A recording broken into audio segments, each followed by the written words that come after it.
ఆంధ్రప్రదేశ్ మాజీ ముఖ్యమంత్రి వైఎస్ జగన్మోహన్ రెడ్డి ఇంటికి సెక్యూరిటీని పెంచారు. ఆ పార్టీయే తమకు సొంతంగా భద్రతా ఏర్పాట్లు చూసుకుంటుంది. జగన్ తాడేపల్లి నివాసానికి వెళ్లే రోడ్డు తెరవడంతో పాటు ఇటీవల జరిగిన ఎన్నికల్లో ఓటమి పాలు కావడంతో జగన్ భద్రత పట్ల పార్టీ కొన్ని చర్యలు తీసుకుంది.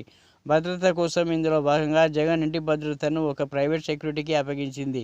దాదాపు 30 మంది ప్రైవేట్ సెక్యూరిటీ సిబ్బంది అనుక్షణం కాపలా ఉండేలా పార్టీ నాయకత్వం చర్యలు తీసుకుంది. ఈ రోజు నుంచే భద్రతా చర్యలు ప్రారంభమయ్యాయి.